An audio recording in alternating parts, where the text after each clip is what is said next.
Woman Who Chat is sponsored by Grow Radio. Grow Radio is an online radio station dedicated to bringing you a different podcast on the hour, every hour. I'm proud that Woman Who Chat is played on Grow Radio every Tuesday at 3 p.m. and Friday at 8 a.m. and to be a part of their podcasting community. If you want to listen to the station, explore their shows, check out many of the blogs to improve your podcasting skills, or get your podcast onto Grow Radio, head over to growradio.uk today. Welcome to Woman Who Chat, and today I'm chatting with Julie Hughes of Hughes Probate Services, the award-winning Julie Hughes, which we'll talk about later. Welcome, Julie. Hello, how are you? I'm good. I've been really excited about you coming on today because you have recently won an award, a Solopreneur Award, and we're going to talk about that a little bit later. But first, Julie, introduce yourself and tell us what you do. So I'm Julie Hughes. I'm the founder of Hughes Probate Services, a company that I set up 4 years ago on my own. And last year I became limited. So what I do is I help executors or administrators deal with the estate of their person and support them from beginning to end. Now, quite callously, I could say you support dead people, but it's not. You support the families around people who have died. And I can say that because my father died and I'm going through probate and I know what a nightmare it can be. Just wish I'd found Julie earlier. And I've already said to you, when my mum goes, you're booked. You're coming straight to me. That's great news. Not that I'm wishing her an early demise or anything, but you know, Absolutely not. good to plan these things, isn't it? Let's chat a little bit about your backstory, Julie. So, you know, I'm sure that when you were at school and growing up, you didn't say, I want to be a probate person. I want to do not at all. probate. So what's the background? How did you land where you are now? When I was at school, I actually wanted to be part of the Navy. Wanted to do radar work in the Navy, but back in those days, a long time ago, they weren't hiring for women to work on radar operators in the Navy. So I went and did my A levels and kind of fell into construction work. No, I wasn't a bricklayer. I tried quantity surveying, but on the basis it took me 3 attempts to get my maths GCSE, that was never going to work, was it? So I did a little bit of agency work where you used to go around companies doing different jobs and kind of found my feet in a law firm. So I started off being a secretary and worked in different departments and found that I liked probate work the most, mostly because I like people. I like listening to people, I like helping people. And when they get emotional, I get emotional as well. Oh. And I totally resonated with you there because it took me 3 attempts to get my maths as well. And I started out as a secretary and then went to be later in years secretary in a law firm, then went to sort of paralegal and then decided to train as a lawyer. So what sort of training did you have to do then to go into probate from being a secretary to convert to actually doing probate work? Well, the lady I was working for asked me if I wanted to have the opportunity to do my ILEX. So I did it and started working whilst I was studying. Then I needed an extra job at the time. So I did 2 jobs and was trying to qualify. And then I ended up moving to Rugby and working for a big law firm. They are now much bigger than they were. And I did my training and qualified with them. So right up until I had my eldest, who's now 17, I was working in private practice. Once I had the babies and my marriage broke down and I decided it was, had to find another job doing something else. I tried the service industry. It was okay, but law is where I wanted to be. So it took me a while to kind of find my feet and get back into it. But thanks to a friend of mine who I helped going through her grandmother's estate during COVID, sitting in a cold garage, socially distancing, she said to me at the end that I should do this. And I said, do what? And she said, well, this is something that nobody else does. You sit and go through all the paperwork with the family and help and support them. So that's where Hughes Probate came from. And I imagine, I mean, I think about back to when my dad died, you know, and I went through all his papers and collated all that. And for people listening that don't know, when the first partner in a marriage dies, you don't have to go for probate, but you do when the second one, the last surviving spouse. But we ended up having to get probate for my dad. And it's just this minefield of things and questions that you've got no idea what they're on about, because the forms aren't that easy. And had I known there was somebody that would do that, I knew solicitors practices did it, but we didn't want to go that route. We just wanted somebody who wasn't going to sort of charge us extortionate fees and just do what we needed them to do. And I think sometimes we assume that we can do these things, but actually going through those papers is quite not traumatic, but it brings back memories. You're looking back at all their documents, and it's their life really in a box. Yeah, it is. I mean, I think a lot of the people that I deal with, they're grieving. There are different stages of grief. Um, and I recognize that everyone's going to deal with it in different ways. So sitting with the family, having a box of tissues or a cup of tea, and I have been known to make tea for my clients rather than making it for me. Um, just helps them realize that there is somebody there to support them. There is someone that's going to sit there and go through it bit by bit, stage by stage, at their time, at their rate of pace. Um, my I think my biggest thing that I say to clients is don't be rushed. Everyone grieves differently. Take the time to cry, take the time to get cross, take the time to get angry, and just let the process heal you. Um, I'm lucky, I've still got both my parents, and I haven't lost anybody particularly close to me, apart from, some friends over the years. But as a parent, um, if you lose a child or you lose a parent, it's very difficult to deal with all those emotions because there's so much going through your head at the time. And although I say to them, I don't know what you're going through because everyone's different, I can be here to listen and I can be here to help. Yeah, it made me realize actually going through my dad's paperwork when he died, how organized I need to be to prevent my boys having that challenge, as it were. I mean, my dad was very organized. He'd written all his passwords down to everything. He'd got a book and decided one day he was going to, I mean, he was terminally ill, so he knew the end was coming, but he was very organized. And then when he used to go on the phone to companies, he used to write on the envelope of the bill or whatever it was, the date he'd spoken and what they'd discussed. So when I was going through things, a lot of things we didn't need. We didn't need all the utility bills and historic going back years. But it was lovely to see his little conversations, his little handwritten Yeah, notes, his little things where he sort of said "idiot!" exclamation mark, and then he just used to, document everything, which I thought was brilliant. But it made it so much easier for me because when I was sorting through things, I could see, especially his pensions, it was so easy to sort out his pensions because he'd made little notes on everything and all the conversations he'd had. And then some other things, everything was in order, everything was in a file. It just made it that much easier. And I think so. I imagine you could go into some people's houses and it's not that organized. no, not always. The family generally have an idea about what mum or dad might be getting pension wise or some kind of benefit. And they've probably had a little bit to do with their bank accounts as they've gone along. But it's the people that don't have any family and don't have anybody else to turn to, and they don't know where to go. And I have just been given a key to someone's house and said, we don't know where to start. It was our neighbour. We don't know if there's a will. We don't know anything. So I'm like, okay, that's fine. We will just go and have a look. And I always say hello to the deceased person when I walk into their home. Oh, wow. I will always say, hello, Mrs. Smith, for example, hope you're okay. Just come to look for some documents, any help you can give me will be a helping start.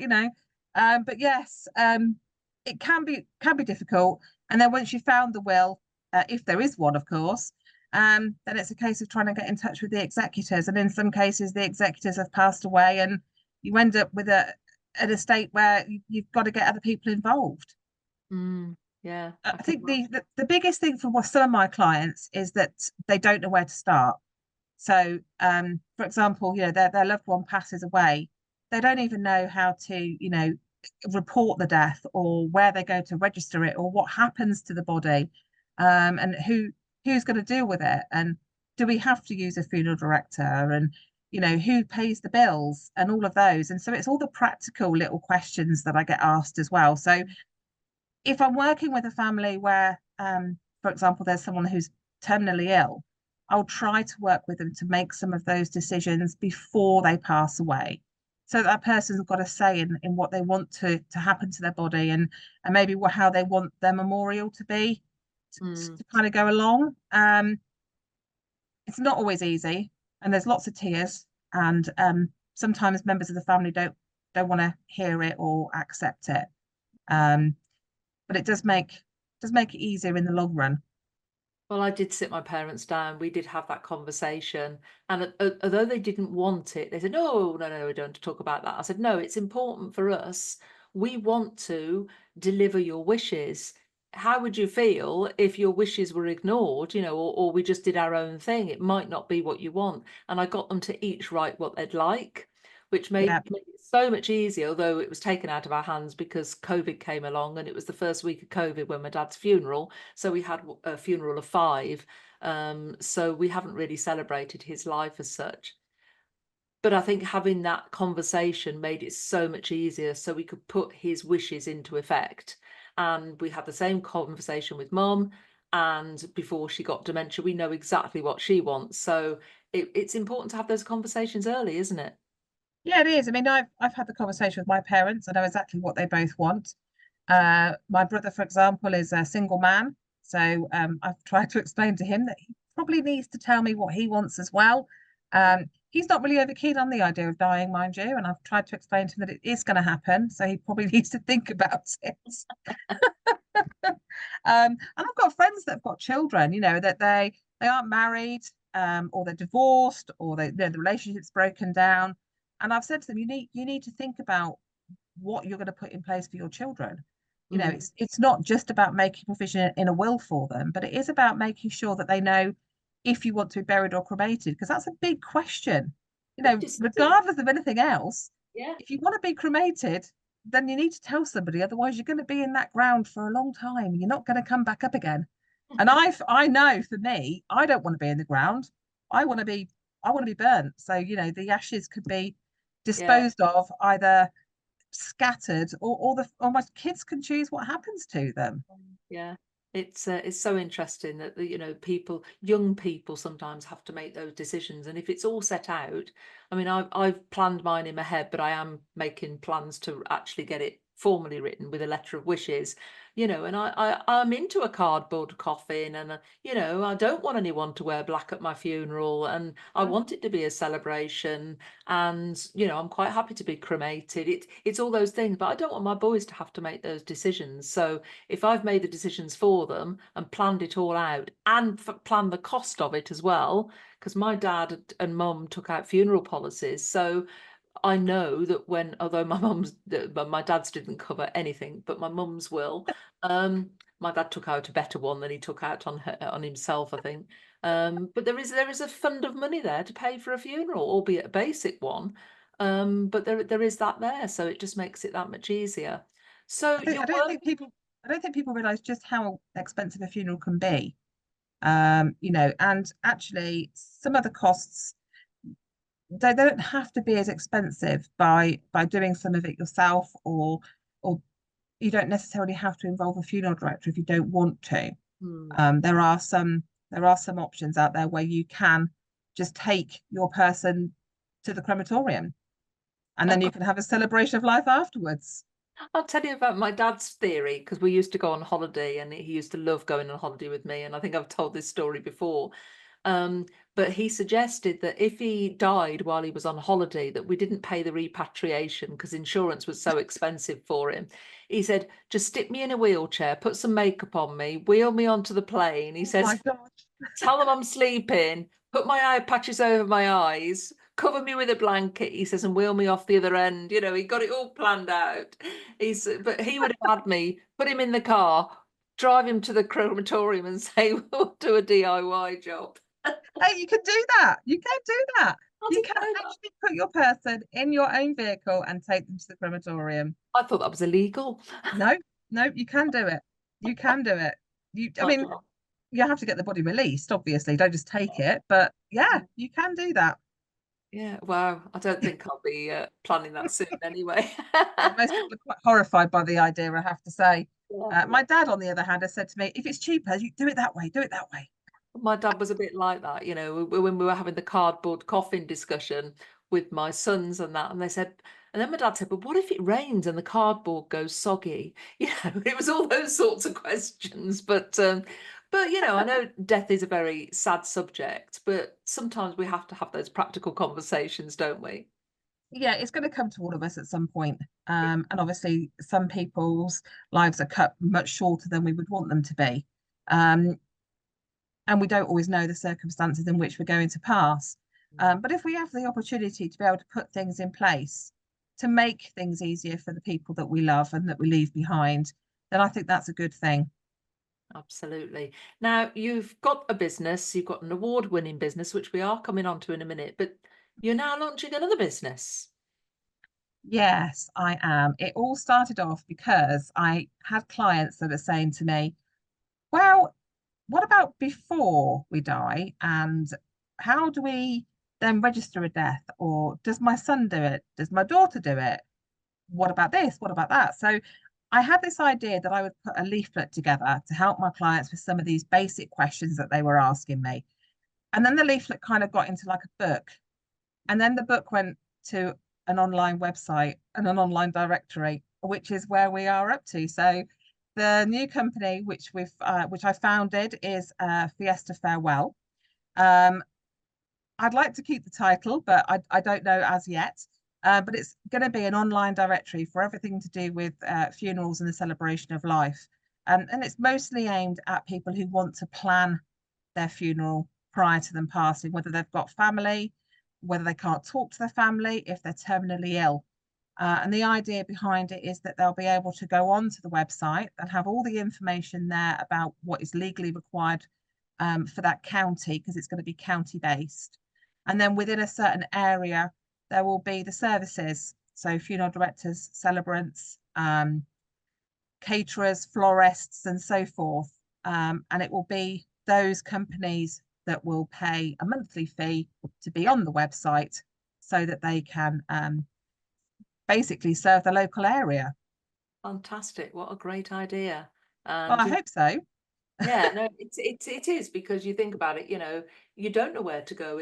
We don't have a yellow pages as such. We Google and we say, well, I need a funeral director. Oh, what else do I need? I don't Mm, know. Where's mm, the registry office? Where do I register the death? You don't know until those circumstances happen, and you don't know that's right. what there is and what there isn't. It's just and my dad was the first person in my family that had passed away. I'd never had to do anything like that before, and I had to learn very, very quickly where it all was and what to do. I had no idea. So it is a bit of a minefield, especially when you're working full time or trying to run a business and you've got family. It's a stressful time and an upsetting time as well. So I imagine that's going to be a fantastic resource. Well, I hope so, because I've had quite a lot of people say to me that they're interested in being on there as a service provider as well. So yeah, watch this space, Sandra. Fantastic. Multi-business. And I find that a lot of women do that. We don't just do one thing, we do several. Well, So we're used to multitasking, that's why. that's it.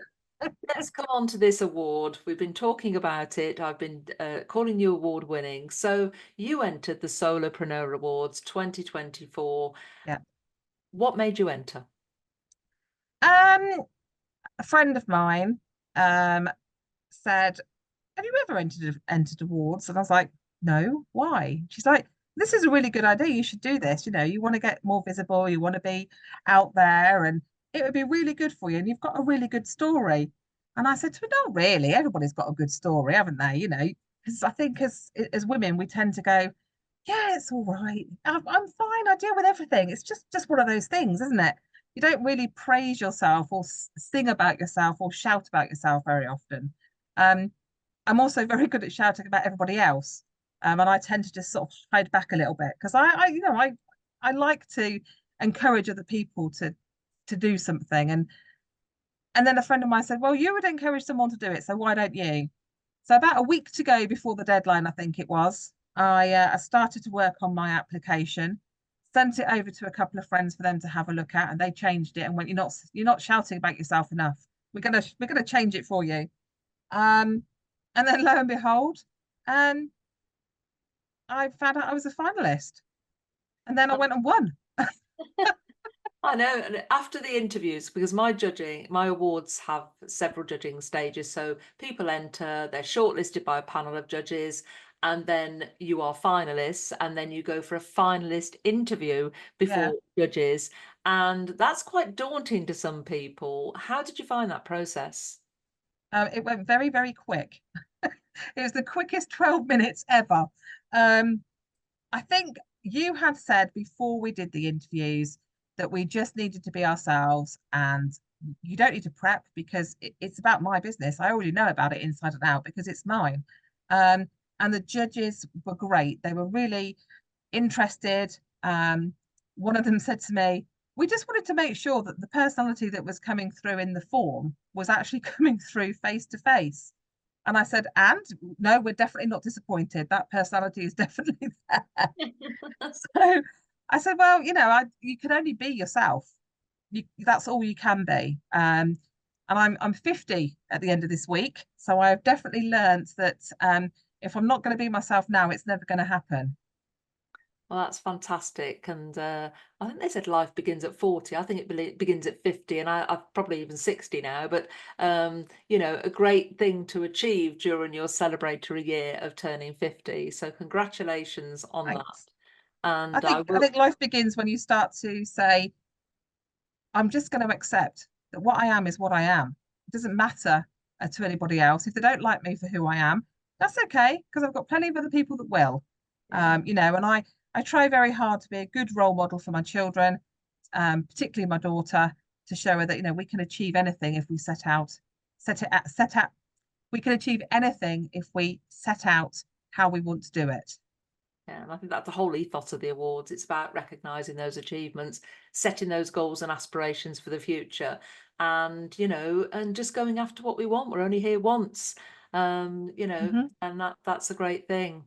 Well, sadly, we have run out of time, and I always ask my guests, and I just want to say that the judges, when I went in, they said, "Oh wow, we love Julie." Oh, They said thank some you. lovely things. I go into the room afterwards, after they've finished their judging, and I go in and I say, have you got any winners for me? And sometimes they, oh no, we need to deliberate a bit more. There's one we're not sure about or whatever. I went straight in and they said your name straight away. So that was absolutely lovely. And I will read your comments out at the end of the podcast, just so that the listeners can hear what lovely words the judges said about you. Thank So you. I always ask my guests to leave the audience with a top tip or piece of advice or piece of wisdom. What would yours be? Well, from a practical death point of view, please do decide if you want to be buried or cremated. It just makes it so much easier. But from a point of view of just developing yourself, just be who you are. You can't be anything else, and your own uniqueness will shine through. Thank you, Julie. Today I've been chatting to Julie Hughes of Hughes Probate Services. Thank you. Thank you. So as I said, Julie was an award winner at the Solopreneur Awards this year, and I'd just like to read you the judges' comments. Although death is her passion, the judges weren't afraid to name Julie a clear winner. Her courage, determination, humour and work ethic helped her stand out. Julie's skills and self-confidence make her business successful while helping deliver practical guidance with a human touch. I think you'll agree with me that Julie is a fully deserving winner, and we wish her every success in the future.